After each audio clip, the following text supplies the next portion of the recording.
presented by Mathli Express Music.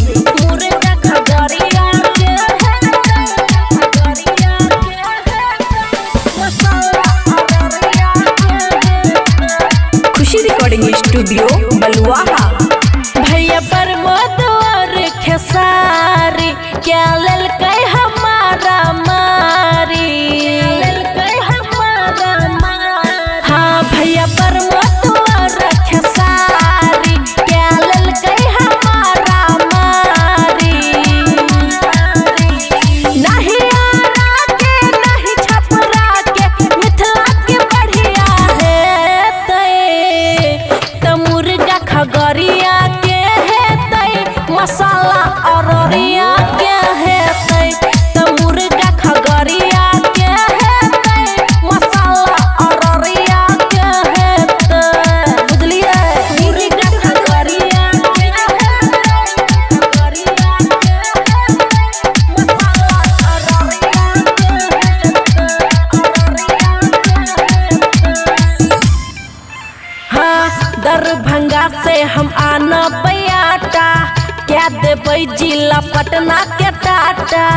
जिला पटना के टाटा मालिकान की सब किन के हम लेबै। नगद पैसा सब लोग के देबै। डीजे बजा के खूब नचैबै फिर शरीरिया हेतै ते मुर्गा खगड़िया के हेतै मसाला अररिया के हेतै ते मुर्गा खगड़िया के हेतै मसाला अररिया के हेतै। मुर्गा खगड़िया के हेतै खगड़िया के हेतै मसाला अररिया के हेतै अररिया के हेतै। नया साल के पार्टी मनेबै गाना मैथिली खाली बजेबै। एहि बेर भोजपुरी नहीं बजे के चाही।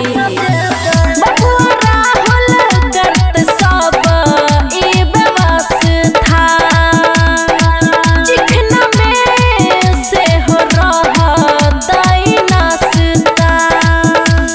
खुशी अदब के अमन संगे डांस कररिया हेतै ते मुर्गा खगड़िया के हेतै मसाला अररिया के हेतै ते मुर्गा खगड़िया के हेतै मसाला अररिया के हेतै। हमर मिथिला जिंदाबाद। खुशी रिकॉर्डिंग स्टूडियो बलुआहा।